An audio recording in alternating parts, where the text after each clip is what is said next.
nous pourrons émettre quelques bénédictions attachées au thème qui vous a été communiqué à partir des réseaux sociaux et peut-être même des dimanches. Donc on ignore que nous sommes en train de nous entretenir à ce jour sur la thématique qui traite de l'opinion qui compte le plus sur nos vies, que nous avons examiné sous différents aspects.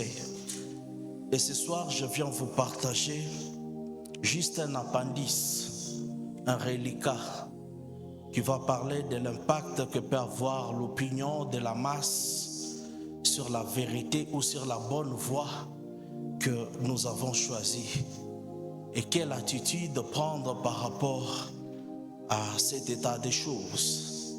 Et quand je parle de cet état des choses, je suis en train de faire allusion à des opinions de la masse, des opinions que nous pouvons recevoir des grands nombres et qui est de nature peut-être à nous induire vers la mauvaise voie. Comment nous devons nous comporter lorsque ces opinions peuvent nous emballer et nous détourner de la voie de la vérité? Cette réflexion est fondée sur une question. La voix du peuple est-elle réellement la voix de Dieu? La voix du peuple est-elle la voix de Dieu? Ça, c'est le thème autour duquel nous allons réfléchir encore une fois cette soirée. Et comme je le disais déjà, nous allons parcourir 4 portions de Saintes Écritures. Nous allons lire dans la version français courant les textes suivants. Luc chapitre 23, le premier verset jusqu'au 25e. La lecture sera un peu longue, mais ça vaut la peine pour bien comprendre les détails de ce récit. Nous lisons au nom de Jésus. Luc 23 et en verset 5, ça me dit ce qui suit. L'assemblée entière s'éleva. Ils amenèrent Jésus devant Pilate. Là, ils se mirent à l'accuser en disant: nous avons trouvé cet homme en train d'égarer notre peuple. Il leur dit de ne pas payer les impôts à l'empereur et prétend qu'il est lui-même le Messie, un roi. Pilate l'interrogea à ce mot. Es-tu le roi des Juifs? Jésus répondit: il est dit. Pilate s'adressa alors au chef des prêtres et à la foule. Je ne trouve aucune raison de condamner cet homme. Mais ils déclarèrent encore plus de force. Il pousse le peuple à la révolte par son enseignement. Il a commencé à Galilée, à passer par toute la Judée et maintenant il est venu jusqu'ici. Quand Pilate a entendu ce mot, il demanda: cet homme est-il de Galilée? Et lorsqu'il eut appris que Jésus venait de la région gouvernée par Hérode, il envoya à celui-ci, car il se trouvait aussi à Jérusalem ce jour-là. Hérode fut très heureux de voir Jésus. En effet, il avait entendu parler de lui et désirait le rencontrer depuis longtemps. Il espérait le voir faire un signe miraculeux. Il lui posa beaucoup de questions, mais Jésus ne lui répondit rien. Les chefs des prêtres et les maîtres de la loi étaient là, portaient de violentes accusations contre Jésus. Hérode et ses soldats se moquèrent de lui et les traitèrent avec mépris. Ils lui mirent un vêtement magnifique et les renvoyèrent à Pilate. Hérode et Pilate étaient ennemis auparavant. Ces jours-là, ils devinrent amis. Pilate réunit les chefs des prêtres, les dirigeants et le peuple. Il leur dit: vous m'avez amené cet homme en me disant qu'il égare le peuple. Eh bien, je l'ai interrogé devant vous, je l'ai trouvé coupable d'aucune de mauvaises actions dont vous l'accusez. Hérode ne l'a pas non plus trouvé coupable, car il a renvoyé. Ainsi, cet homme n'a commis aucune faute pour laquelle il mériterait de mourir. Je vais donc le faire battre à coups de fouet, puis je le relâcherai. À chaque fête de Pâques, Pilate devait leur libérer un prisonnier. Mais ils se mirent à crier tous ensemble: fais mourir cet homme, relâche-nous Barabbas. Barabbas avait été mis en prison pour une révolte qui avait eu lieu dans la ville et pour un meurtre. Comme Pilate désirait libérer Jésus, il leur adressa de nouveau la parole. Mais il lui criait, clouez-le sur une croix, clouez-le sur une croix. Pilate prit la parole une troisième fois et leur dit, quel mal a-t-il commis? Je n'ai trouvé en lui aucune faute pour laquelle il mériterait de mourir. Je vais donc le faire battre à coups de fouet, puis je le relâcherai. Verset 23, vous soulignez, ça vaut son pesant d'or dans le cadre de notre méditation. Mais il continue à réclamer à grands cris que Jésus soit cloué sur la croix. Vous soulignez cette phrase, leurs cris l'emportèrent. Pilate décida de leur accorder ce qu'ils demandaient. Il libéra l'homme qu'il réclamait. C'est lui qui avait été mis en prison pour révolte et meurtre. Leur livra Jésus pour qu'ils en fassent ce qu'ils voulaient. Nous augmentons Matthieu 28.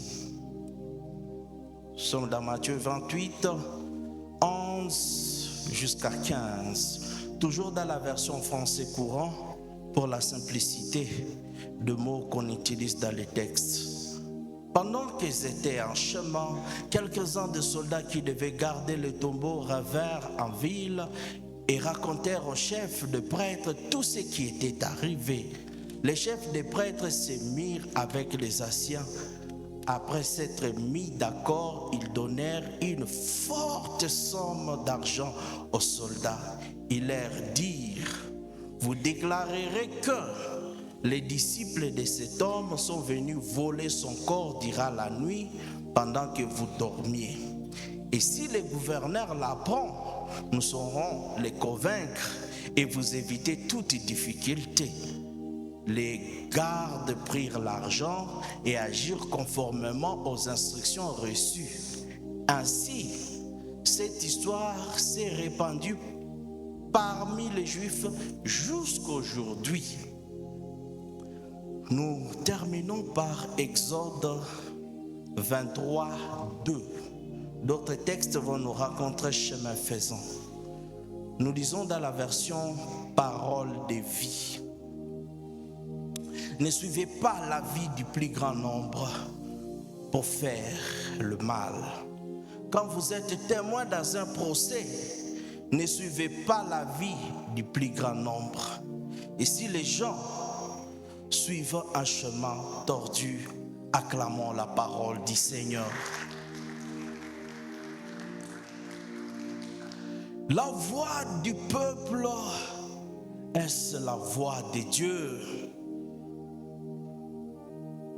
Cette phrase est inspirée d'une maxime latine, Vox populi, vox Dei, qui se traduit en français par la voix du peuple, c'est la voix de Dieu. Cette maxime est inspirée de ceux-là qui sont des adeptes de ce que nous appelons la démocratie. Pour ceux-là qui sont adeptes de la démocratie, leur slogan c'est Vox populi, vox Dei. Ce que la majorité a décidé, c'est la volonté divine. Mais la question qui demeure ici, est-ce que réellement ce que la majorité a décidé est forcément signe de l'approbation divine? C'est ça l'objet de notre réflexion cette soirée. Et en poursuivant cette réflexion, je me suis fixé deux grands objectifs. Et si on parvenait à y répondre, nous aurons déjà accompli notre tâche du jour pour laquelle le Seigneur nous a envoyés devant son peuple. Et le premier objectif est celui d'amener le peuple de Dieu à suivre la voie de la vérité dans un monde pollué par des divergences d'opinions qui qui, de manière concordante, peuvent égarer le peuple de Dieu alors que certains étaient sur la bonne voie. Vous allez comprendre que toute le fois qu'une masse adopte tel comportement, telle attitude, on a toujours tendance à penser que c'est ça la voie de la vérité. Et l'objectif est d'amener le peuple de Dieu à rester sur le droit chemin. Rester sur le chemin de la vérité, quoique nous soyons dans un monde qui peut nous balloter par différentes attitudes que nous pouvons retrouver dans la masse. Le deuxième objectif, ce message nous invite également à la dépendance étroite de Dieu, car souvent l'opinion de la majorité se présente à nous comme une évidence. Surtout que la Bible, dans certains endroits, est en train de nous confirmer que le salut se trouve dans un grand nombre de conseillers. Il suffit qu'un grand nombre puisse s'exprimer de telle ou telle autre manière, alors on peut se dire qu'apparemment c'est ça le chemin à suivre. Mais vous allez constater avec moi que Dieu, des fois dans sa souveraineté, peut s'écarter même de certaines règles communes, voire même celles qu'il a fixées. Je peux vous donner juste une illustration. Le cas de Samson. Nous sommes dans le livre de Juges, chapitre 14, le verset 4. Alors que Samson vient de se choisir une femme, Atima, et il va la présenter auprès de ses parents. Et les parents vont lui répondre comment? Mais ne sais-tu pas que nous ne devons pas aller vers le peuple interdit par le Seigneur? Ce qu'il est en train de proposer aux parents était en contradiction avec la loi de Moïse que nous retrouvons dans Deutéronome chapitre 7 versets 3 à 4, qui interdit le mariage avec de peuples étrangers. Mais hélas, au verset 4 auquel je suis en train de faire allusion, dit que son père et sa mère ne savaient pas que cela venait de l'Éternel. Quand j'ai appliqué ma réflexion sur ce passage, ça m'a un peu surpris. Il dit comment un acte de désobéissance peut provenir de l'Éternel? J'ai été curieux d'aller parcourir le commentateur de la Bible pour découvrir à profondeur pourquoi cette exception pour Samson. Et on va me dire que Samson avait une faiblesse naturelle attachée trop au sexe. Il aimait trop de femmes. Et la deuxième faiblesse qu'on a rencontrée chez Samson, bien qu'on ait investi à lui toutes les potentialités pour libérer son peuple, il n'a jamais eu l'intention de le faire. Comparativement aux autres juges, vous allez constater qu'il regroupait autour d'eux des militaires pour aller combattre et conquérir. Mais chez Samson, on ne retrouve pas ces cas. On ne retrouve pas ces cas, à moins que quelqu'un vienne m'informer encore beaucoup plus, m'édifier par rapport à ça. Mais j'ai sondé les Écritures, je n'ai retrouvé aucune bataille que Samson a livrée avec les enfants d'Israël pour aller conquérir. Comme telle était sa mission. Tous ces combats étaient des combats personnels. Tous les combats livrés par Samson étaient des combats égoïstes. Soit pour payer ses dettes pour la tunique qu'il a promise, n'est-ce pas? Soit pour se tirer d'un problème à titre de vengeance. Et le dernier combat que nous avons toujours loué, et il opéra un grand exploit. Mais écoutez bien le texte est en train de dire, Samson est en train de dire, Seigneur, donne-moi la force encore une fois pour que je me venge pour mes deux yeux. Encore une fois, pour une raison personnelle. Alors Dieu, voyant un tel comportement, s'est dit que je dois récupérer quand même ce que j'ai investi dans cet homme. Il permit que dans cette faiblesse, il puisse réaliser quelques exploits pour le compte du peuple de Dieu, mais sans le vouloir. Ce n'était pas de son propre gré. Les victoires qu'il a réalisées, c'était juste des coïncidences, mais dans le fond, il n'y avait rien comme désir. Ainsi, il a profité dans les choix des femmes. Dieu a profité dans les choix des femmes qu'opérait Samson.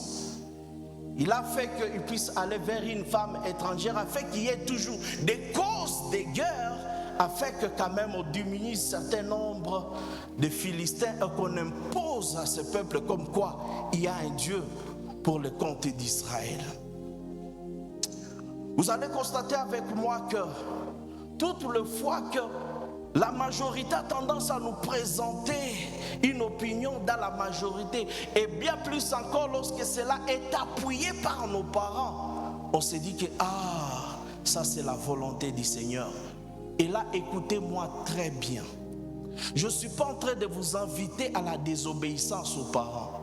Je suis très heureux que je voie dans l'assemblée certains parents, et j'aimerais attirer notre attention par rapport à cet état des choses.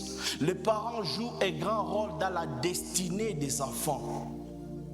Et lorsqu'un parent s'exprime, soit le deux, nous avons toujours cru que cela peut venir forcément de Dieu. Et là, je suis en train d'inviter, chers parents, à écouter le Saint-Esprit avant de prendre n'importe quelle décision au sujet de nos enfants.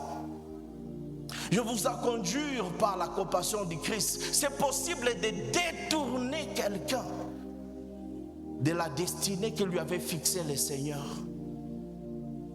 Parce que on s'est dit que cela est venu de la majorité. La majorité sont en train de voir l'influence des parents sur nos choix. Au-delà des orientations que nous pouvons faire à faveur de nos enfants, je nous invite, s'il vous plaît, consultez toujours la volonté du Seigneur. Parce qu'on peut se dire que peut-être c'est ceci ou cela est la volonté du Seigneur, alors que non. Une illustration, juste pour vous faire comprendre cela. Il y a quelques années, si je peux retourner 20 ans en arrière ou 15 ans, alors que je devais choisir une faculté à l'université, mes parents m'ont fait asseoir. Ils disent, ce que nous choisissons pour vous, c'est l'ISDER. Pour être honnête avec vous, franchement, je n'ai rien à contre avec ce domaine de la vie. Mais hélas, au plus profond de mon cœur, je n'ai jamais éprouvé du goût pour ce domaine-là. On a toujours dit que chacun a son penchant qui l'entraîne. Ma mère est rentrée dans la chambre plus de 3 fois la nuit et me dit, mon fils, si tu m'aimes, soma il est ma somme. J'ai dit, pourquoi vous insistez? Il dit que le monde, la RDC est dans un contexte où il faut que le développement ait lieu dans le pays, mais il faut des gens qui ont été outillés pour ce développement. Mais est-ce que c'est tout le monde qui est appelé pour cette tâche? Pour être honnête, je me sentais à l'aise dans des domaines où le discours est la règle d'or, notamment le droit. Je suis allé, on m'a envoyé aux études, je suis allé à Bukavu et c'est là où j'ai commencé. J'ai posé un acte de désobéissance pour lequel je ne vous invite pas, mais je sentais en moi obéir à la voix du Saint-Esprit. Alors que mes parents savent que je suis aux études, en train d'étudier ISDER à Bukavu, Kumbe Romeo Goma, et qu'on soit ma droit. Les parents ne savaient rien de ça. Les jours où ils ont découvert que j'avais changé d'études, ça pour autant consulter quelqu'un. C'était une grande déception pour les parents. J'ai changé ma somme dans ma ville, lui il a tout consulté. Les années se sont écoulées et la première opportunité du travail c'était dans le domaine d'ISDER. Il y a une amie à maman qui l'appelle. Ton fils là qui était parti étudier, je désire lui donner de l'emploi, $800 le mois.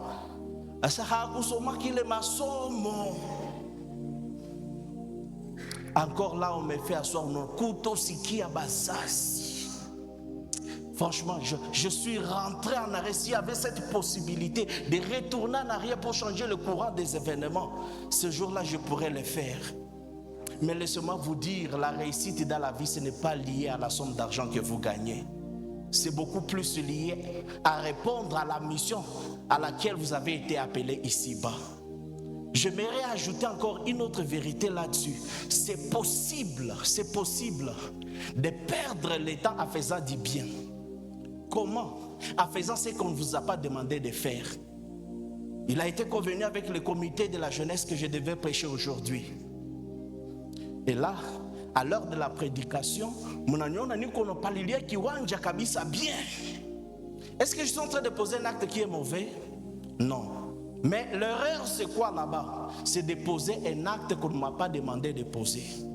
Ainsi, perdre le temps dans la vie, c'est aussi poser des actes pour lesquels vous n'avez pas été détaché sur la planète Terre. Et ce n'est pas lié au gain d'argent. C'est plutôt lié à la volonté du Seigneur. Plaise au Seigneur d'éclairer quelqu'un sur sa mission. Et je retourne encore vers les parents. Les parents jouent un grand rôle pour orienter la femme vers la divine destinée, vers sa mission. Les parents jouent un très grand rôle. C'est pourquoi au-delà de notre rôle d'orienter les enfants, écoutons aussi le Seigneur. Cultivons aussi la dépendance. Il peut arriver que le monde entier vous dise que vous êtes ceci, vous devez faire ceci ou cela. Mais Dieu vous convainc autrement. Et là, la vérité de quel côté? Du côté de la masse ou du côté de Dieu? Même si c'est le monde entier qui vous convainc, ce qui compte, c'est la volonté du Seigneur. C'est pourquoi nous devons toujours chercher à comprendre quelle est la volonté du Seigneur dans chaque choix. Parce que la majorité peut nous induire en erreur alors que la volonté du Seigneur est unique. Ça s'est manifesté peut-être par l'unique personne que vous êtes. Apprenons à écouter le Seigneur. Les choses peuvent paraître évidentes. Or, l'évidence, ça se prouve aussi par un grand nombre qui s'est manifesté. Et là, on se dit, apparemment, c'est la volonté du Seigneur. Un garçon dans notre jeunesse, là, à Béni, il y a quelques années, quelqu'un est venu me voir à son sujet. Il s'agissait d'une fille qui était consultée pour un projet de mariage par ces garçons. La fille a été découragée presque par toute l'église. Le problème, c'était quoi? On disait que le garçon, c'est un distrait. Il n'est pas élégant. De l'extérieur, c'est un être chétif. Et réellement, le garçon, quand vous le voyez de l'extérieur, vous pouvez vous décourager un peu. En fait, pour ne pas le discréditer, mais il ne travaillait pas sur un aspect, son physique. Il pourrait se présenter dans l'assemblée en ignorant la notion de fer à repasser.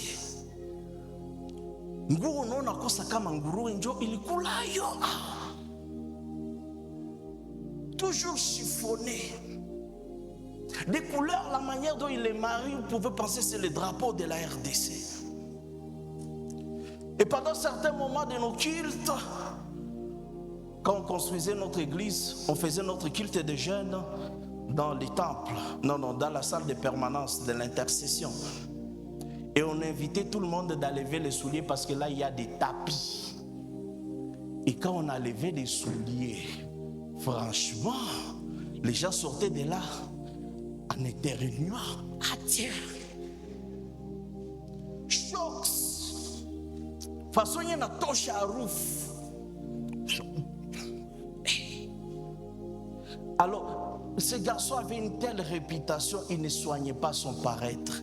Mais au-delà de ce que je viens de décrire, c'est un garçon correct, sur le plan spirituel, bien ancré dans le Seigneur. Sur le plan intellectuel, en tout cas, il est né le jour où Dieu était en train de distribuer, faire don de l'intelligence aux hommes.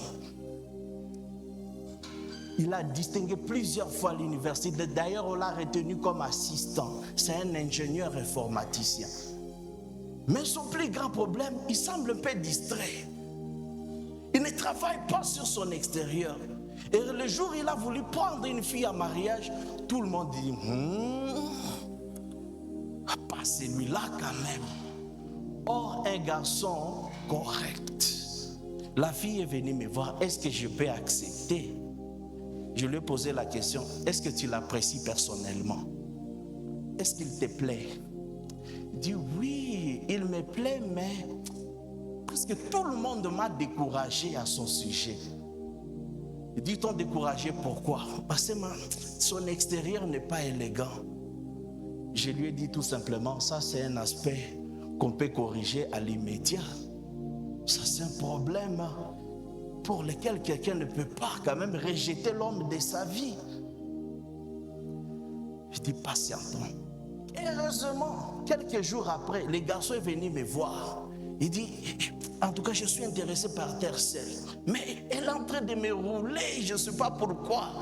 C'était une occasion de lui présenter le problème, mais avec sagesse.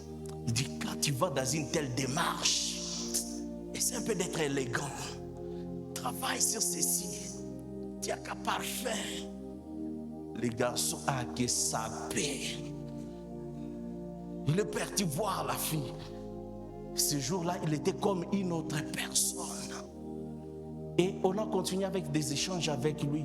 Le garçon a travaillé sur son extérieur.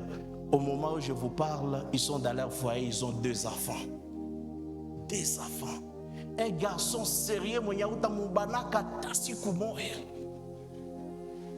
mon problème est infidélité. Très doux. Vous pouvez penser les petits frères du Saint-Esprit. Un très bon garçon. Son seul problème, c'était l'extérieur. Une façon de vous dire que la masse peut vous induire en erreur. Au-delà de l'opinion de la masse, écoutez aussi la pensée du Seigneur.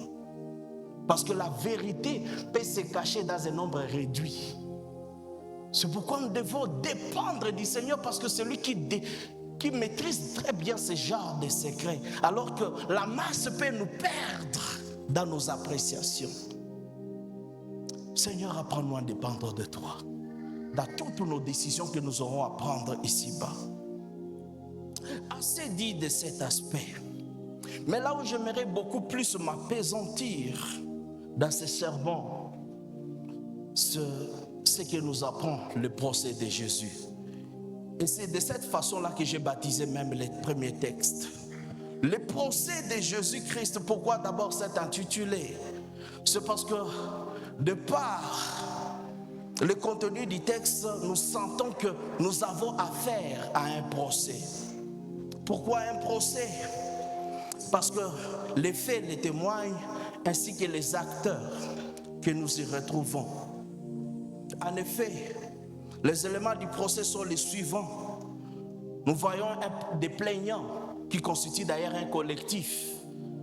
Les prêtres, la foule, les personnages de l'église, les religieux, qui s'étaient regroupés pour constituer un collectif de plaignants. Et dans tout procès, il ne manque pas des accusés. Il ne manque pas d'accusés. Et l'accusé ici, c'est qui? C'est Jésus-Christ lui-même qui traîne sur les bancs des accusés ce jour-là. À part l'accusé, nous constatons également les infractions qu'on essaie un peu de mettre à sa charge. On l'accusait d'avoir soulevé la population. On l'accusait de l'opposition à payer des impôts. On l'accusait de s'être déifié, s'autoproclamer Dieu, roi. Et tentative, n'est-ce pas, d'usurpation du pouvoir à César. Tous ce sont des chefs d'accusation à l'endroit de la personne du Christ.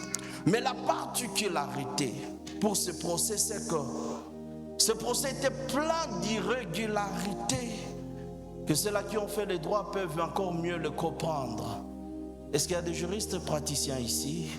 Ou bien ceux-là qui sont en formation? Que Dieu vous bénisse. Merci. Il y a des étudiants en faculté de droit? Oui, merci. Tu peux en sonner encore mieux si tu as nous comprendre par rapport à ce point. Un procès plein d'irrégularités. Pourquoi? Parce que nous retrouvons beaucoup d'entorses par rapport aux règles procédurales. Et parmi les entorses que je puis glaner lorsque j'étais en train de méditer, il y a notamment la manière dont on a déclenché la procédure. Des simples particuliers dans les quartiers viennent s'emparer de quelqu'un. Ils se sont comportés un ministère public, l'officier du ministère public, le magistrat qui est censé, n'est-ce pas, initier l'action publique, mais ça a été fait par des particuliers au quartier. Ça, c'est une entorse. Parmi les entorses que je puis identifier encore, tout en connaissant la vérité, nous constatons que ceux-là qui étaient juges dans l'affaire ont ignoré expressément la vérité. Et ce qui a donné l'impression d'une parodie de justice. Une autre régularité, c'est qu'on a décidé la crucifixion d'un innocent. On est en train de dire entre Barabbas et Jésus-Christ, qui mérite d'être condamné? On choisit Jésus-Christ, qui mériterait être condamné ce jour-là. Et il a pris la place de celui qui serait exécuté. On a violé le principe de l'individualité de l'infraction et des peines. Or, on a toujours dit que l'infraction, elle est comment? Individuelle. Quelqu'un d'autre a pris la place d'une autre personne et il a subi des sanctions à la place d'une autre personne. Et ça, c'est l'image de vous et moi. On a pris notre place. Cette vérité, nous la connaissons tous. La peine de mort. Quand je faisais des recherches dans les commentateurs de la Bible, on m'a dit qu'à ce temps-là, les Romains avaient décidé comme quoi la peine de mort ne devrait pas être exécutée par les Juifs. Or, c'est la peine qu'ils réclamaient contre Jésus. La peine de mort ne devait pas être exécutée par les Juifs. Or, c'est de leur part qu'est venue cette opinion de dire que Jésus-Christ doit être crucifié. D'autres chefs d'accusation que nous retrouvons, c'est que ce qu'on lui reproche, ça ne mérite même pas la peine de mort. Le fait de refuser de payer les impôts, les commentateurs de la Bible nous renseignent que dans la loi romaine, on devait exiger à quelqu'un des amendes. Mais à la place des amendes, on dit que quelqu'un soit crucifié. Voyez-vous des entorses que nous retrouvons dans ces dossiers. Alors que le temps nous presse, je touche les derniers éléments ici pour vous présenter les irrégularités et dégager des leçons. C'est que le pouvoir de dire le droit revient à qui? Au juge. Mais nous constatons ici que c'est la masse qui a décidé ces jours-là. Pilate n'était qu'un pont. Il a dit entre Barabbas et Jésus, qui mérite, crucifiez-les. Celui qui a donné la verdict final, c'était la foule. C'est la foule qui a condamné Jésus. Sous son influence. Or, cela reviendrait au juge. Autant d'irrégularités sous l'empire de l'influence de la masse.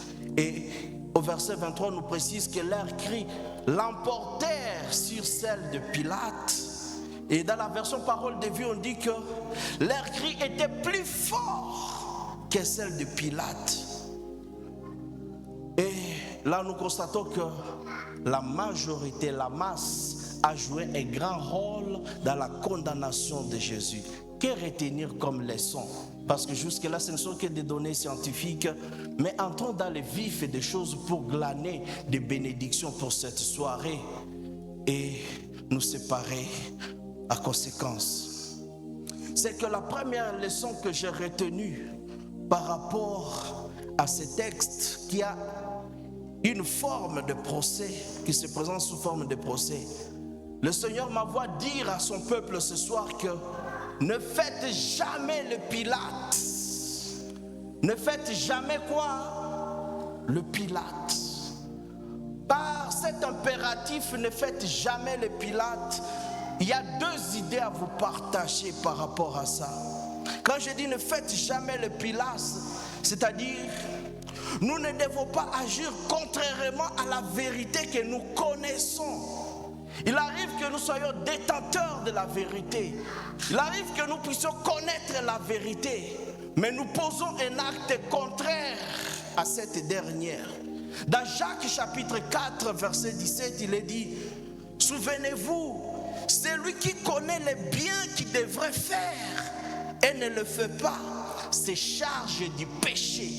Dans votre version, il a dit, c'est lui qui sait faire du bien et ne le fait pas, commet le péché. Combien de fois à nous il y a eu l'idée du bien, de faire du bien, mais nous posons toujours des actes contraires. Il y a quelques matins, j'étais en train de méditer sur le comportement de David le jour où il n'est pas parti au champ de bataille.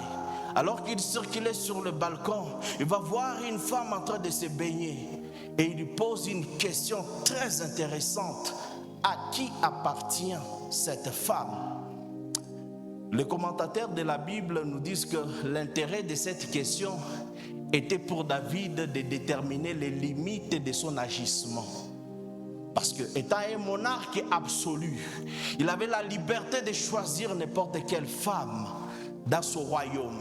Mais nous constatons ici que, ayant reçu la bonne réponse à sa question, il détient la vérité. Sachant que c'est la femme d'Iri, la femme de son général, alors qu'il y avait déjà une limite par rapport à ça, nous voyons David poser un acte contraire. Nous pouvons bon nous moquer de David, comment un homme selon le cœur de Dieu peut agir de cette façon-là. Retournons chez nous-mêmes. Ne nous est-il pas arrivé plusieurs fois, et à connaissance que ça c'est mauvais, nous avons cette possibilité de faire du bien. J'ai toujours dit que les tentations sont des occasions pour nous de faire du bien. Mais lorsque la tentation arrive, est-ce que nous posons des actes de bienfait? Est-ce que nous réagissons bien par rapport à la tentation? David, au travers de cette illustration, est en train de nous interpeller que, au-delà des informations que nous devons avoir, nous devons réagir positivement par rapport à des tentations qui nous arrivent. Une des maladies graves à ce jour à l'église, c'est que les gens sont remplis de stockage de formation, mais la pratique fait défaut. Le Seigneur m'envoie vous dire que nous sommes chrétiens non pas à cause de notre capacité de stocker des versets, mais par notre capacité de mettre ces passages bibliques en pratique. Nous avons été remplis de la parole. Nous sommes prêchés chaque jeudi, chaque dimanche et d'autres occasions au courant de la semaine. Le Seigneur m'envoie dire à son peuple que ce qui compte, ce ne sont pas seulement les informations que nous recevons, mais surtout encore notre possibilité de mettre cela en pratique. Pilate a su la vérité. Mais ce qui lui a manqué, c'était quoi? Cette possibilité de mettre cette vérité en pratique. Ce n'est pas pour rien que je me suis proposé de lire le texte tout entier. En 3 reprises, vous avez écouté qu'il retrouva cet homme était non coupable. À 3 reprises. Mais ce qui intéresse, l'information qu'il a eue de son constat, mais il part agir contrairement à ce qu'il sait. Et la question que je nous pose, qu'est-ce que nous faisons de toutes les paroles que nous avons déjà reçues? Parce que la parole de Dieu est la vérité. Qu'est-ce que nous faisons de cette vérité que nous connaissons de la part du Seigneur? Deuxième élément qui m'a tiqué dans ce texte, c'est que cette connaissance a été éclairée même par des avertissements. Luc n'y a pas fait allusion, mais Matthieu y est revenu.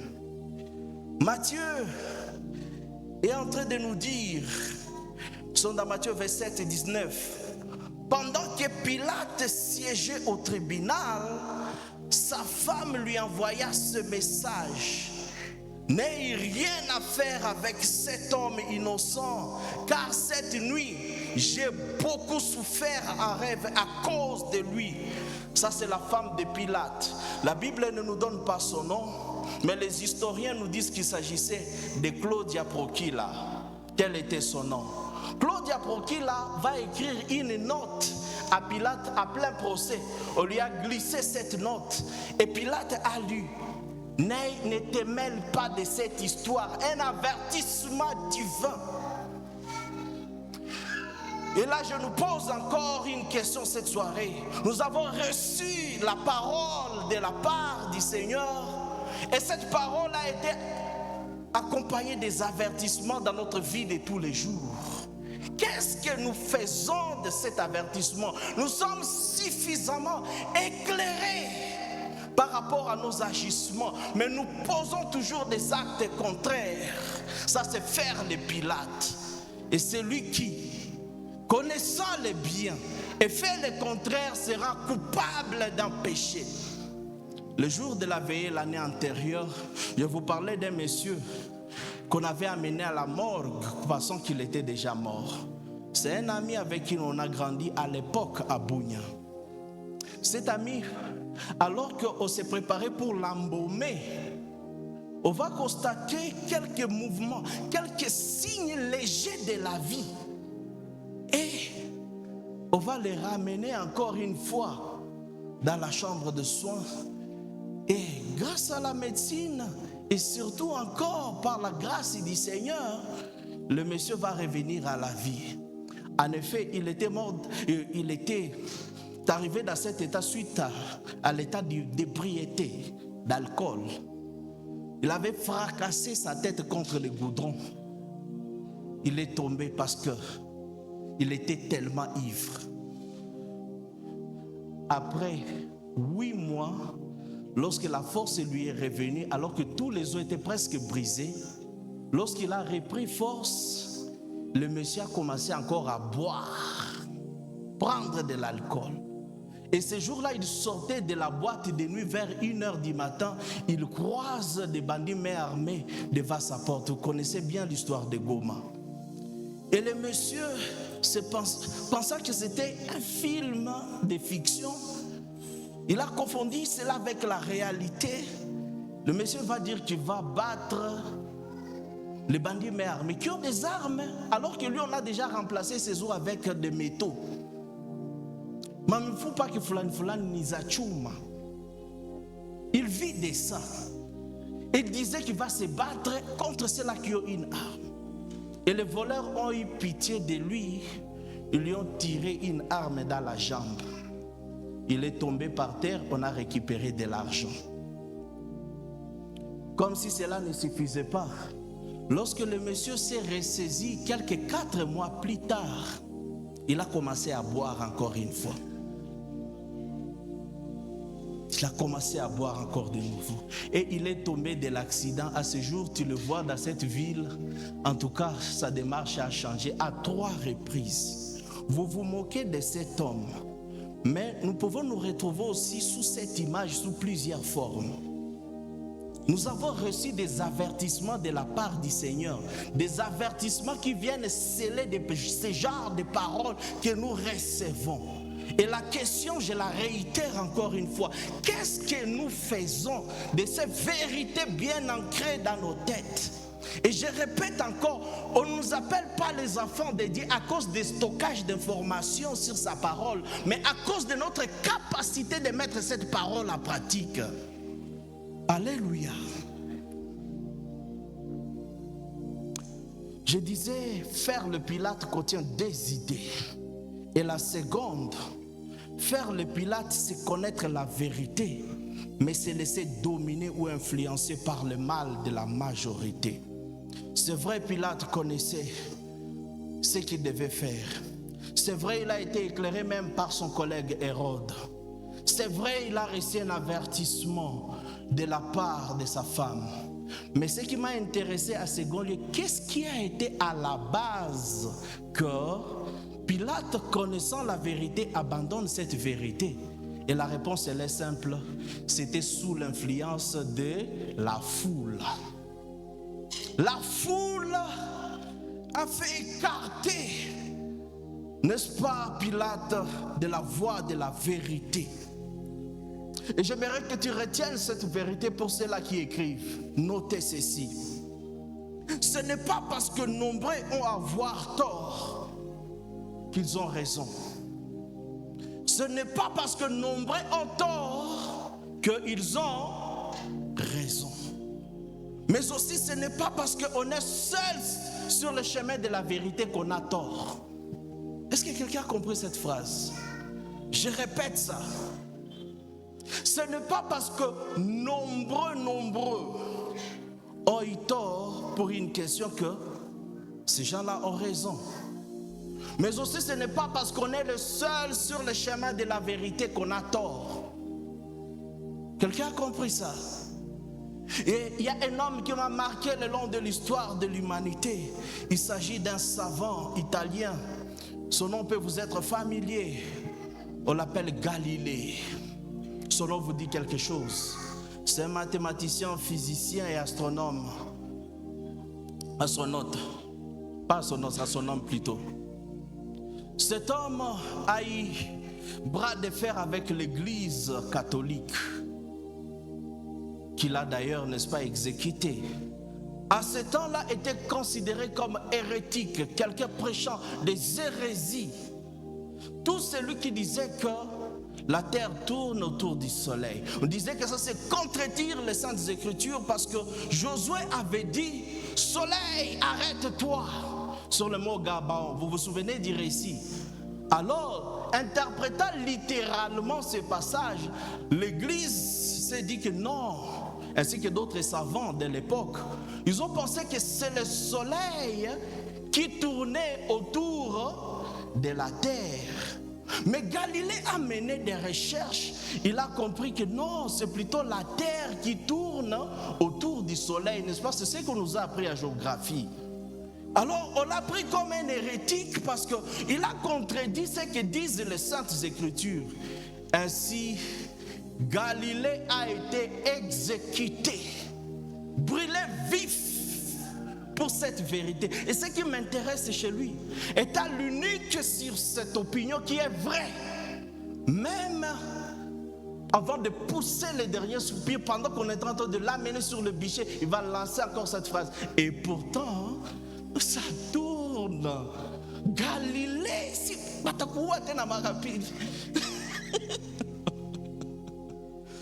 Galilée, Seigneur, donne-nous des chrétiens qui campent sur leur position de la vérité, malgré l'influence de la masse. Seigneur, donne-nous de tels jeunes. Donne-nous de telles personnes dans l'église qu'ils ne se laissent pas emporter par n'importe quel vent. Donne-nous des gens de principes. Deuxième vérité, ce n'est pas parce que telle position est prise par la majorité que cette dernière est forcément vraie. La vérité ne cesse pas d'être vérité parce qu'elle a été acceptée rejetée par la majorité. En effet, la vérité est n'est pas avant tout question de la majorité ou de la minorité. Parce que la vérité est vérité par essence. La vérité est vérité par elle-même. Qui est la majorité ou la minorité qui l'accepte, la vérité est d'abord vérité. Malheureusement, nous avons pensé que la vérité vient toujours de la majorité, pas forcément. Beaucoup de chrétiens sont tombés dans ce piège et ont suivi la voie de la majorité. Le danger de la majorité, de l'opinion venant de la majorité, c'est quoi? C'est que lorsque la majorité adopte telle voie, elle a tendance à supprimer notre conscience. Je répète cette phrase, elle est capitale, dont dépend le reste des arguments. Lorsque la majorité est sur la mauvaise voie, on a tendance à croire que c'est ça le chemin à suivre. Et à ce niveau, la conscience a cette tendance de ne plus fonctionner. Et elle nous dit que, n'est-ce pas, tout le monde fait ça. J'aimerais dire à quelqu'un cette soirée, tu n'es pas tout le monde. Et que la spécialité du chrétien, c'est de se distinguer de tout le monde. En fait, notre spécialité réside dans le fait que nous devons nous distinguer du reste du monde. Ainsi, il y a certains comportements qui ont élu domicile dans l'église. Et le fait qu'on a retrouvé cela dans la majorité, beaucoup de gens, leurs consciences ont été supprimées. On s'est dit que tout le monde fait cela. Et ça nous donne cette luxure-là de continuer à marcher dans cette voie, sur cette voie, dire que c'est tout le monde, c'est tout le monde. J'aimerais dire à quelqu'un cette soirée que tu n'es pas monsieur tout le monde. Quelqu'un a chanté, même si tout le monde fait ainsi, mais moi je ne suis pas tout le monde. Tu n'es pas tout le monde. Dans des comportements que nous avons retrouvés dans la majorité, c'est par exemple l'infidélité. Dans ma carrière d'avocat, dans plusieurs dossiers attachés surtout au divorce, ou bien à des interpellations de la part du comportement de tel ou tel autre époux, le problème de l'infidélité est revenu plusieurs fois. L'année passée, d'ailleurs je l'ai partagé même au président un jour, je me suis présenté au tripé. Ce qui m'a tiqué, j'ai retrouvé sur les affaires inscrites sur rôle du jour, il y avait 10 dossiers. De ces 10 dossiers, il y avait 7 qui concernaient les divorces. 7. Et en me renseignant très bien, je me suis retrouvé que la plupart, ce sont des cas liés à l'infidélité. Excessive, répétitive. À Béni, avant que je ne sorte de là la dernière fois, il y a eu 4 consultances que j'ai reçues au cabinet. Et le tout, ça concernait des cas d'infidélité. Et quand je vois ce genre de choses, je dis que ça, c'est un problème très sérieux. Tu veux voir même quelqu'un qui s'est marié il y a juste une semaine, mais déjà, on est en train de lui tirer les oreilles. Et là où j'étais fâché, c'est qu'un de nos députés, au niveau de l'Assemblée nationale, dit que pour résoudre les problèmes, il faut qu'on adopte une loi sur la polygamie. Parce que les réalités sociales congolaises sont telles que les hommes congolais ont un comportement enclin au sexe.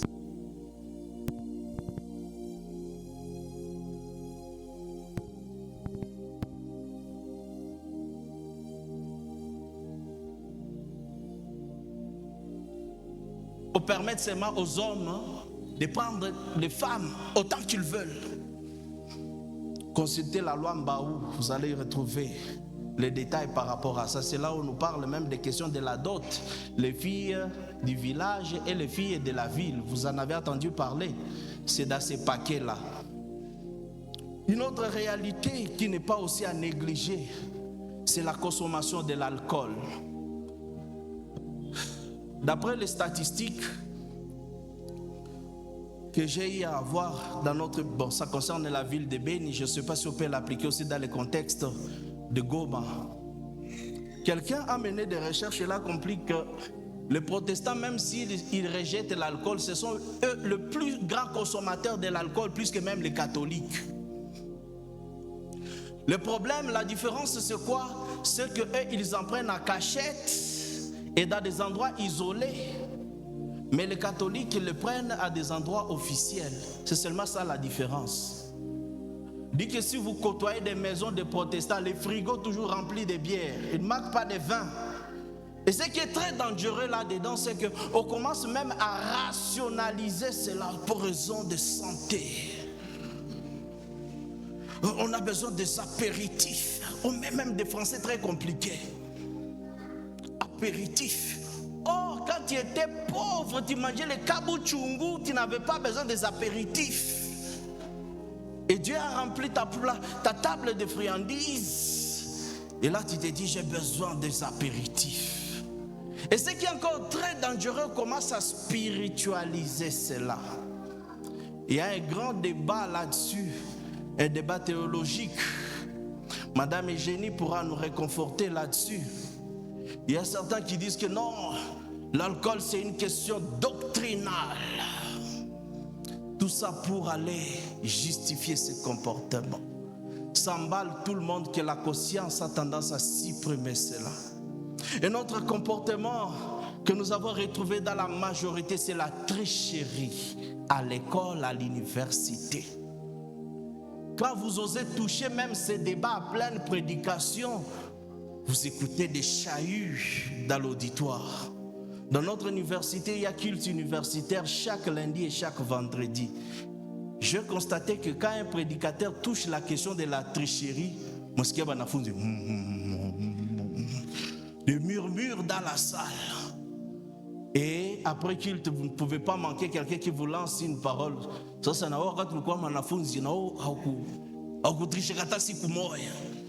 c'est pour ceux-là qui ont été vraiment ouverts à votre endroit. Il y a un slogan dont on entend parler de temps en temps. Il n'y a pas de diplôme sans caméra, sans coup d'œil quelque part. Et ce qui est étonnant, c'est que nombreux parmi nous se retrouvent dans ces choses. Et le fait que c'est tout le monde qui les fait, en tout cas on se dit par soi-même haïko zambi. C'est ça le danger de la majorité. Et nous emballe dans des choses jusqu'à supprimer notre fonctionnement de conscience. Des choses qui ne pourront pas passer. Le tamis de la conscience le fait passer. Pourquoi? Parce que la majorité a troué la conscience de beaucoup de gens. Et le Seigneur m'envoie nous interpeller ce soir que nous ne sommes pas tout le monde. Notre spécialité réside dans le fait que nous devons nous distinguer de la part du monde. Et notre comportement qui n'est pas aussi à négliger, c'est l'attachement à nos cultures. Il y a beaucoup d'aspects à toucher dans nos cultures, mais je soutire juste un aspect. La négligence du sexe féminin. La plupart de nos cultures sont discriminatoires. Et ce qui me gêne là-dedans, c'est que même dans nos églises, nous retrouvons ces comportements discriminatoires à l'égard du sexe féminin. Une femme nous a prêché merveilleusement quelque part. C'est dans notre université encore. Elle venait des États-Unis. En fait, chez eux, ça ne cause pas problème qu'une femme puisse porter des cols. C'était une femme de l'église baptiste qui est venue avec sa colle pastorale.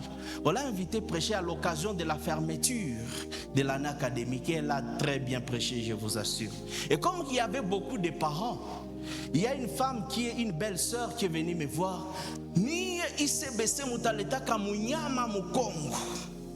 Et ça pourquoi? Comment vous pouvez permettre qu'une femme se tienne du haut de la chair et prêcher les gens? C'est ça son problème. Et quand j'essaie un peu de sonder les choses, j'ai compris que c'est un problème culturel. Et notre parent va m'étonner, veut dire que je viens retirer le dossier d'un de mes enfants. Il avait 2 enfants. Il dit à ce jour, mes cacao ne produisent plus. Les rebelles ont occupé mon champ. Et de ces 2 enfants, il y avait une fille et un garçon. La fille était très brillante à l'école. Elle réussissait très bien. Mais le garçon, il avait même des journées pédagogiques, s'il vous plaît.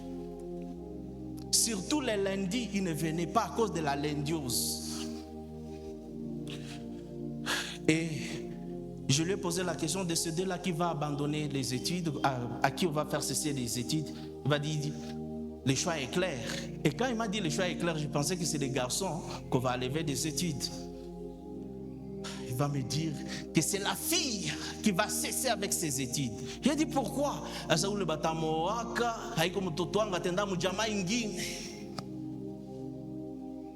Et ça, c'est la mentalité de beaucoup de gens. Chers parents, garçons, filles, tous ce sont la bénédiction du Seigneur. Garçons ou filles, tous sont la bénédiction du Seigneur. Certains parents, lorsqu'ils ont engendré des enfants filles dans notre culture, ils ont tendance à croire que c'est une perte. Certains ont tendance à penser que leur lignée vient de s'effacer. Heureusement, parmi nous, il y a des parents qui sont encore trop âgés. Merci papa, Chombo, parmi nous. Il pourra nous éclairer peut-être là-dessus. Vous allez comprendre avec moi que entre les enfants garçons et filles, c'est là qui encadre mieux le parent pendant la vieillesse. Soyons honnêtes avec cette question. Entre les hommes et les femmes, qui prennent mieux soin des parents dans la vieillesse? Pour la plupart des cas, ce sont des femmes. Je vous assure, les femmes sont une grande bénédiction pour nous. Est-ce qu'on peut les encourager pour leur existence parmi nous? Que Dieu vous bénisse pour votre présence parmi nous. Ça, c'est la mentalité africaine de rejeter les femmes. Et ce qui est étonnant, les gens ont tendance à se rallier à de telles idéologies. Ça, c'est une mentalité que nous avons rencontrée dans la masse et nous avons cette tendance à en assurer la continuité. Et les garçons là qu'on a laissés aux études, un jour ils vont m'arrêter à plein cours lorsque j'étais en train de dire l'égalité entre les hommes et la femme. En tout cas, par rapport à la notion de l'égalité, tous sont égaux. Les garçons vont m'arrêter en disant non. Même la Bible est claire à ce sujet. La femme n'a pas été créée à l'image de Dieu. Il me cite un verset qu'il comprend à tort et à travers. Et Dieu créa l'homme à son image. Mwalimu unasikia. On a dit l'homme. Heureusement, j'étais très prudent. J'ai dit, est-ce qu'on peut retourner dans la version français courant? Le français courant dit, et Dieu créa l'être humain à son image. Il dit, l'homme dont on parle là, ce n'est pas l'homme dans le sens masculin. Il dit, Johnny Mele Wassas. Alors, j'ai compris que c'était juste une continuité de ce que son père affiche comme comportement vis-à-vis de son enfant. Il encourage beaucoup plus les hommes et rejette les femmes. Chers parents, considérons tous les enfants au même niveau. Cette mentalité qui nous a été imposée par nos cultures, nous devons l'abandonner.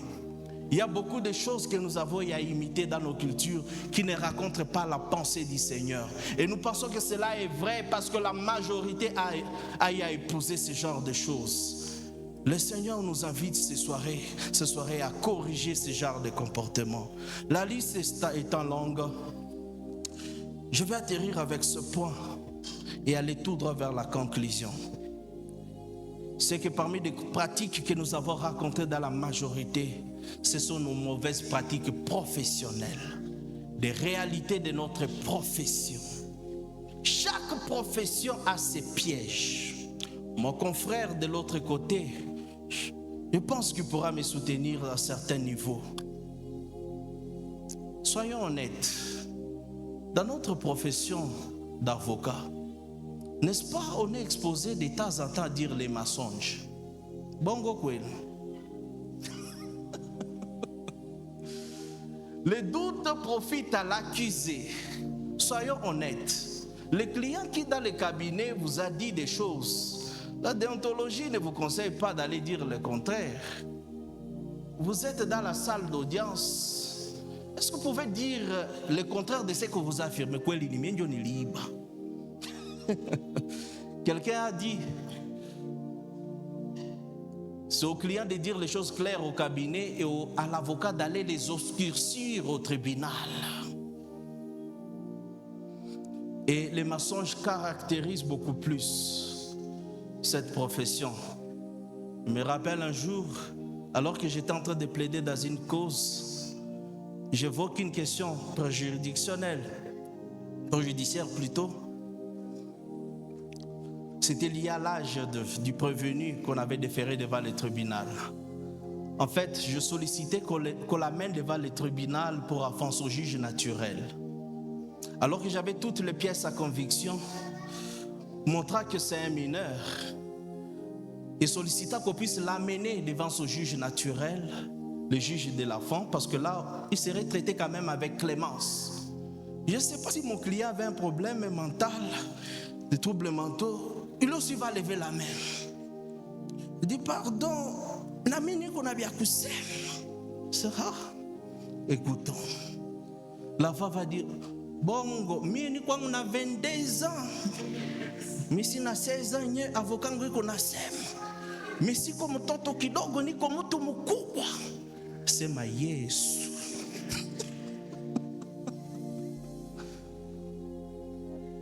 Là, tous les arguments tombent à l'eau.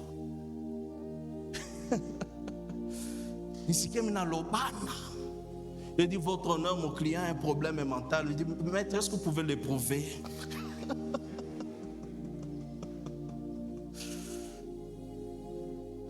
On dit qu'il a toute sa lucidité, c'est lui qui connaît très bien son âge. Il y avait quelques pièces qui prouvaient réellement qu'il était mineur, selon les renseignements bien sûr de ses parents. On l'a cloué là à la grande instance.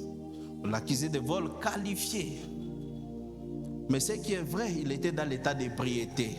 Il circulait devant une radio où on avait volé quelques semaines auparavant.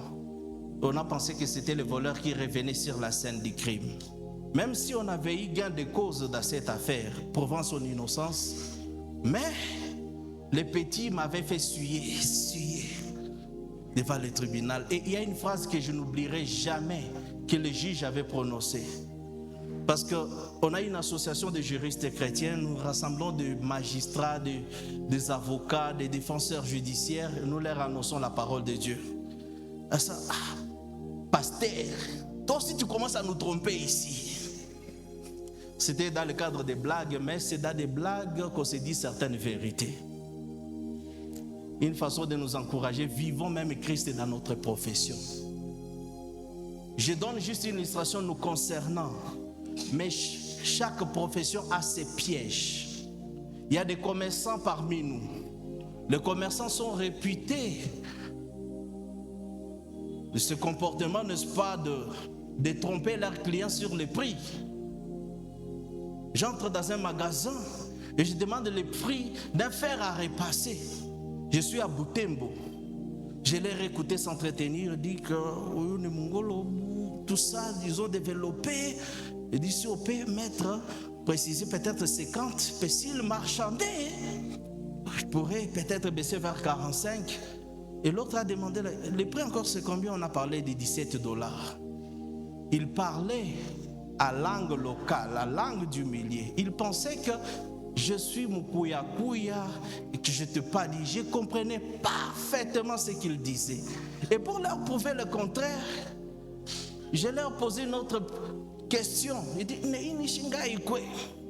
ça c'est à combien ça aussi? Et j'ai renchéri dans la même langue.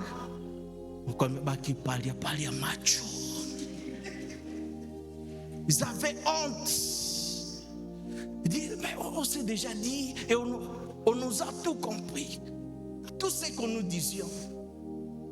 Les commerçants, bongo mingi mumabei. À Bukavu, j'ai demandé un ketch, on m'a dit $50. Vieux qu'on a ngapi, mais ça m'a dit qu'on a 7 l'état. Ce jour-là, j'étais très étonné de 50 à 7.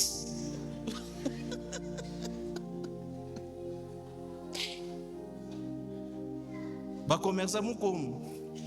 Manifestez-vous s'il vous plaît. C'est pas mauvais. Dis à ton voisin, vivons Christ dans notre profession. En fait, notre spécialité réside au fait que nous devons nous démarquer des restes du monde. C'est à cela qu'on va nous reconnaître avant de Dieu. Nous ne sommes pas spéciaux lorsqu'on agit comme tout le monde. Nous ne sommes pas messieurs tout le monde. Hérode détenait la vérité, mais il s'est laissé influencer par la masse. Que conclure? Alors qu'ils sont en train de me précipiter vers la conclusion, je préfère me conclure avec ce dernier passage que nous avons lu. Jésus-Christ vient de prouver comme quoi il vient de ressusciter comme il avait annoncé. Mais les militaires sont allés dire la vérité, mais on leur a extorqué cette vérité. On a fabriqué la vérité. On les a poussés à dire des mensonges, un faux témoignage qu'ils ont apporté. Et là, ils ont payé une forte somme d'argent pour qu'ils puissent soutenir ces mensonges. Et la Bible nous précise que ces mensonges demeurent encore chez les Juifs jusqu'aujourd'hui. D'ailleurs, pour ceux-là qui ont déjà lu ce genre de passages, ou bien les lire dans d'autres commentaires, dit-on que les Juifs continuaient à attendre encore le Messie qu'on leur avait promis, alors qu'il était déjà arrivé. Et la Bible me précise qu'ils vont reconnaître celui qu'ils avaient percé. Et là, j'aimerais vous partager une vérité très importante. Aucun mensonge ne vit éternellement. Aucun mensonge. On a piétiné sur la vérité, mais c'est montré têtu. Ils ont cherché à couvrir cette vérité, mais la vérité, elle est têtue. Même si elle arrive toujours par les escaliers, alors que le mensonge par l'ascenseur, il s'impose si vite. Mais la vérité, même si elle pourra traîner, mais finit toujours par se manifester. Une façon de nous interpeller au travers de ce passage. À ce temps-là, on savait que Jésus-Christ n'était pas ressuscité. Mais à la longue, au fil des années, n'est-ce pas, les dimanches, on a célébré une grande fête chrétienne. Christ est ressuscité. Aujourd'hui, c'est la majorité, presque le monde entier, dans toutes les églises du monde, on célèbre la résurrection du Christ. Mais à ce temps-là, on avait cru au mensonge, c'était la minorité. Est-ce que c'est ce qui avait fait que la vérité soit mensonge? La vérité reste vérité même si vous la piétinez. Une autre vérité encore attachée là-dessus, vous pouvez couvrir la vérité, marcher là-dessus, mener la vie des mensonges, mais la vérité finira toujours par resplendir. Si pas ici-bas, là-haut, dans les ciels. C'est pourquoi j'aimerais interpeller ce soir quelqu'un qui est en train de mener la vie des mensonges, nous tromper de l'apparence, montrant qu'il marche dans la vérité. Ah, tu seras surpris lorsque le Seigneur va t'exposer au grand jour. Car aucun mensonge ne vit éternellement.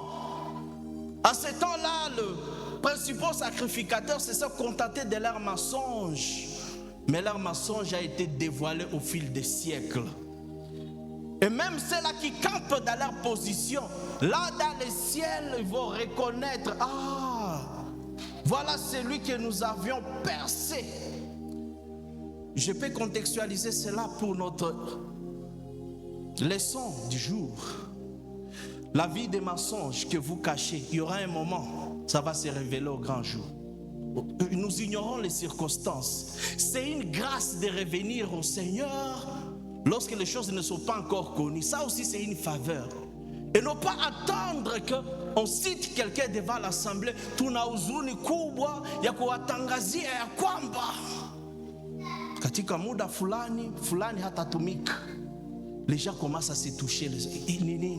Et là, l'histoire se répand.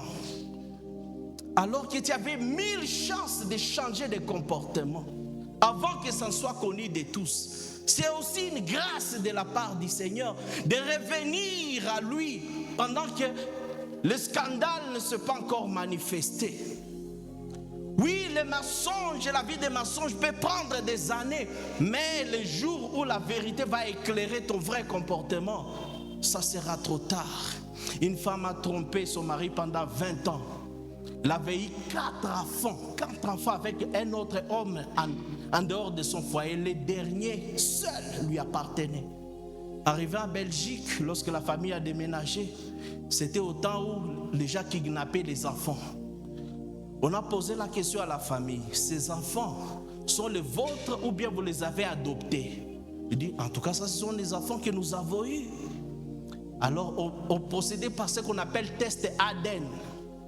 On a vérifié et le résultat a révélé que 4 n'appartenaient pas à cet homme.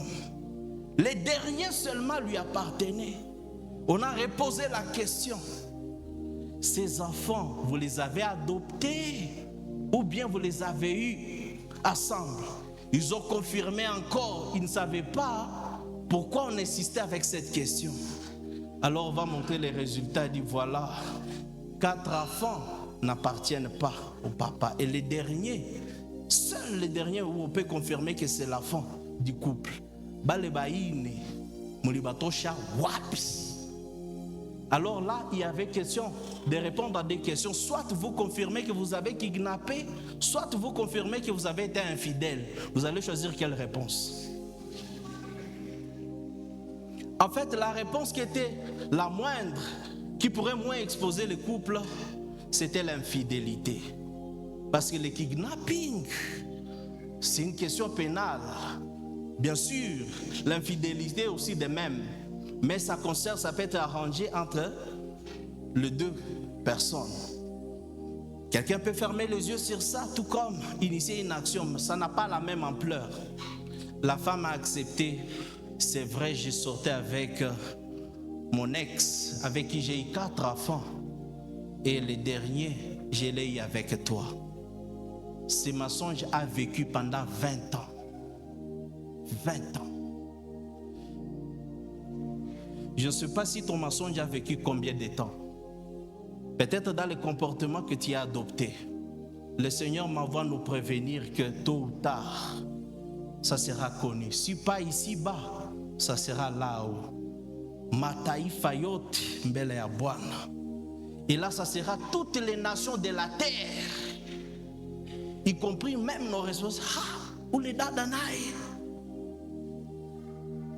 Il est temps de revenir au Seigneur. Il est temps de revenir au Seigneur. La voix de la majorité t'a impacté dans quel sens? La voix de la majorité t'a fait écarter de la vérité. Dans quel aspect de ces messages? Peut-être d'une certaine manière, tu as commencé à suivre une voie qui ne plaît pas au Seigneur. Bon, que tu prends normal parce que tout le monde le fait. Parce que tout le monde le fait. Le Seigneur m'envoie nous dire ce soir que notre spécialité en tant que chrétien réside au fait que nous devons nous distinguer du reste du monde. Et que on ne nous compte pas comme des chrétiens à cause de notre capacité de stocker des informations sur Dieu, sur sa parole, mais dans notre capacité de mettre cette parole en pratique. Pilate connaissait la vérité, mais il a posé un acte contraire. Et ça, c'est le cliché de l'Église ce soir. Nous sommes remplis de paroles. Et plus précisément encore pour les prédicateurs. Des fois, le prédicateur commence sa parole, ça un de mes collègues, un serviteur de Dieu, quand j'ai fini de prêcher quelque part, il me disait, wakati tulimaliza kufanya usomi de lui à tout magma binyota ubiri. Ça, je savais que je devais toucher ceci, mais par rapport à ce point, là, j'étais quand même surpris. L'orgueil des prédicateurs. Le Seigneur m'envoie nous dire que nous pouvons avoir la facilité d'interpréter les Saintes Écritures, mais là où il nous entend le plus, c'est de mettre cette parole en pratique. On a stocké à nous autant de paroles. Chaque jeudi, nous recevons des paroles et d'autres activités au cours de la semaine. Tout ça, c'est bien. Mais la question que je viens réitérer, qu'est-ce que nous faisons de cette vérité que nous détenons de la part du Seigneur? Que Dieu bénisse sa parole.